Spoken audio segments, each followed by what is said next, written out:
दोस्तों, आज हैदराबाद का नाम लेते ही लोगों के जहन में चार मीनार और हैदराबादी बिरयानी का नाम सबसे पहले आता है। वो हैदराबाद जो आज दक्षिण भारत में एक उभरता हुआ इंडस्ट्रियल सेंटर है, जिसकी पहचान वहाँ का डाइवर्स कल्चर है। लेकिन क्या आप जानते हैं कि वो हैदराबाद कभी भारत के ही खिलाफ खड़ा था? जी हाँ, 15 अगस्त 1947 के दिन पूरे भारत को अंग्रेजों के शासन से तो आजादी मिल गई थी, लेकिन उस वक्त हैदराबाद भारत का हिस्सा नहीं था। उस वक्त हैदराबाद ने खुद को एक स्वतंत्र राष्ट्र अनाउंस कर दिया था। दरअसल जब भारत आजाद हुआ तो उस वक्त भारत में टोटल 562 रजवाड़ों का राज था, जिसमें से सिर्फ 3 को छोड़कर सभी ने भारत के साथ आने का फैसला किया। ये 3 रजवाड़े थे कश्मीर, जूनागढ़ और हैदराबाद। कहते हैं कि उस वक्त हैदराबाद देश की सबसे बड़ी रियासतों में से एक था, जिसे चला रहा था निजाम उस्मान अली खान। उस वक्त हैदराबाद की रियासत के रुतबे का अंदाजा आप इस बात से ही लगा सकते हैं कि अंग्रेजों के जमाने में भी हैदराबाद के पास अपनी अलग पोस्टल सर्विस, रेलवे सर्विस और एक बड़ी खुद की आर्मी थी। उनका लैंड एरिया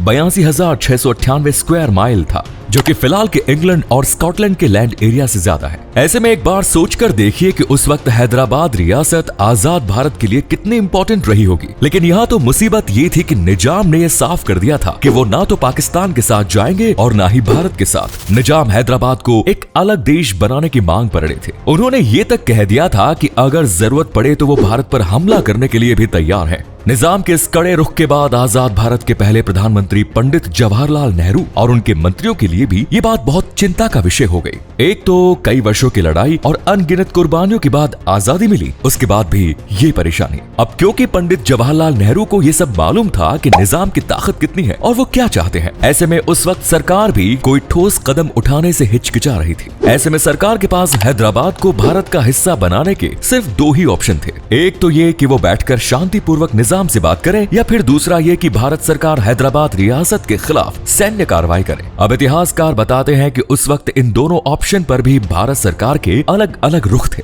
जी हाँ, एक और प्रधानमंत्री नेहरू ने इसके लिए पहला ऑप्शन चुना। नेहरू भारत के लास्ट वायसराय और governor general Lord Louis Mountbatten की हेल्प से निजाम के साथ बात करने के मूड में थे। लेकिन वहीं दूसरी ओर उस वक्त देश के होम मिनिस्टर सरदार वल्लभ भाई पटेल डे 1 से ही सैन्य कार्रवाई करना चाहते थे। पटेल को यह लगता था कि हैदराबाद पाकिस्तान के इन्फ्लुएंस में है, इसीलिए इस पर फौरन हमला करके इसे भारत का हिस्सा बना लिया जाए। सरदार पटेल कहा करते थे कि उस वक्त की हैदराबाद रियासत भारत के पेट में कैंसर की तरह है, जिसका जल्द से जल्द इलाज कर दिया जाना चाहिए। आप शायद ये जानकर हैरान हो जाएंगे कि एक फेमस राइटर कुलदीप नैयर ने अपनी किताब बियॉन्ड द लाइन्स में लिखा भी है कि उस वक्त हैदराबाद के निजाम की पाकिस्तान के जिन्ना से बात चल रही थी। निजाम भारत के खिलाफ जिन्ना की मदद चाहता था, लेकिन जिन्ना ने उस वक्त निजाम की मदद करने से इनकार कर दिया। जिन्ना ने साफ साफ कहा था कि वो हैदराबाद के मुट्ठी भर लोगों के लिए पूरे पाकिस्तान को मुसीबत में नहीं डाल सकता। आपको यहाँ एक बात और बता दो कि उस वक्त हैदराबाद में 80% आबादी हिंदुओं की थी और 20% मुसलमानों की।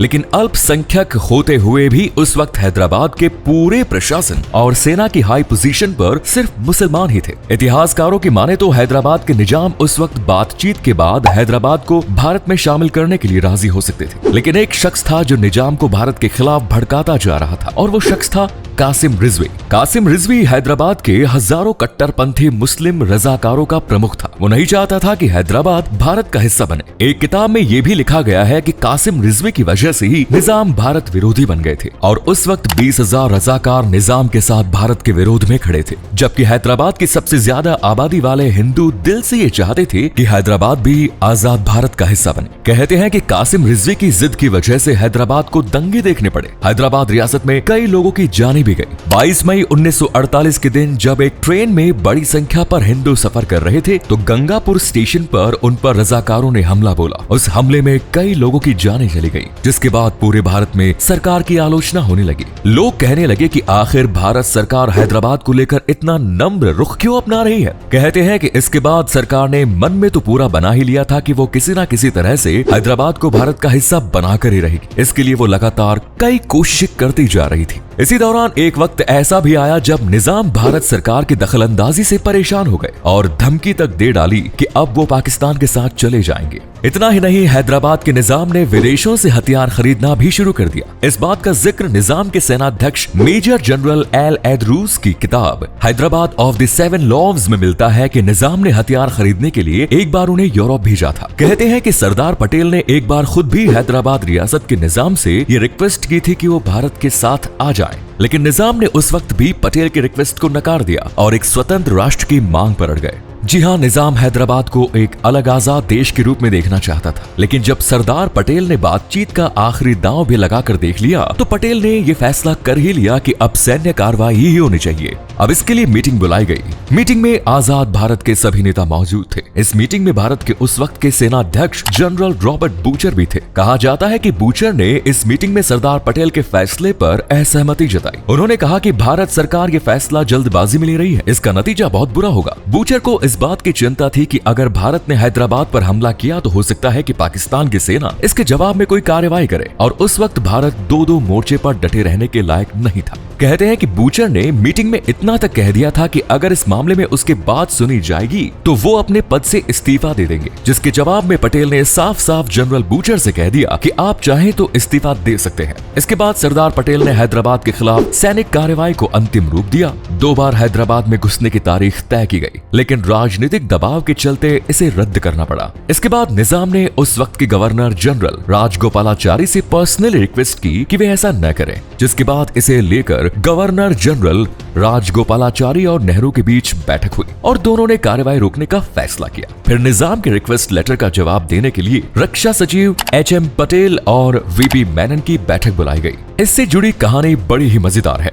दरअसल इतिहासकार बताते हैं कि जब पत्र का जवाब देने के लिए मसौदा तैयार हुआ तो तभी पटेल ने ये घोषणा कर दी कि भारत की सेना तो हैदराबाद में घुस चुकी है, वहाँ तो ऑपरेशन पोलो शुरू हो चुका है और इसे रोकने के लिए अब कुछ नहीं किया जा सकता। जी हाँ, मेजर जनरल JN चौधरी की लीडरशिप में 13 सितंबर 1948 को भारत की सेना ने हैदराबाद रियासत पर हमला बोल दिया। 5 दिनों तक चले ऑपरेशन पोलो में कई लोगों की जानें गई। इस कार्रवाई में 1373 रजाकार मारे गए। हैदराबाद के 807 जवान भी मारे गए। भारतीय सेना ने अपने 66 जवान खोए, जबकि 97 जवान घायल हुए। आखिरकार 17 सितंबर 1948 को हैदराबाद के निजाम को भारत के आगे झुकना ही पड़ा और इस तरह हैदराबाद भी भारत का हिस्सा बन गया। आप यहाँ ये सवाल कर सकते हैं कि आखिर इस ऑपरेशन का नाम ऑपरेशन पोलो क्यों रखा गया? तो आपको बता दें कि उस वक्त पोलो गेम दुनिया भर में काफी फेमस था और उस वक्त हैदराबाद में दुनिया के सबसे ज्यादा 17 पोलो ग्राउंड मौजूद थे, इसलिए इस ऑपरेशन को पोलो नाम दिया गया। आपको बता दें कि हर साल 17 सितंबर को पूरे देश में हैदराबाद मुक्ति दिवस मनाया जाता है। वैसे आपको यहाँ एक इंटरेस्टिंग बात और बता दूं, वो ये कि जैसा कि आपने जाना कि हैदराबाद रियासत पर हमला करने से पहले कुछ लोगों के लिए टेंशन की बात ये थी कि कहीं हैदराबाद पर हमला करने के बाद पाकिस्तान भारत पर अटैक न कर दे। लेकिन उस वक्त जैसे ही भारतीय सेना हैदराबाद में घुसी तो पाकिस्तान के तत्कालीन प्रधानमंत्री लियाकत अली खान ने अपनी डिफेंस काउंसिल की बैठक बुलाई और उनसे पूछा कि क्या हैदराबाद में पाकिस्तान कोई एक्शन ले सकता है। तो बैठक में मौजूद कैप्टन एलवर्दी, जो बाद में एयर चीफ मार्शल और ब्रिटेन के पहले चीफ ऑफ डिफेंस स्टाफ बने, उन्होंने सीधे सीधे कहा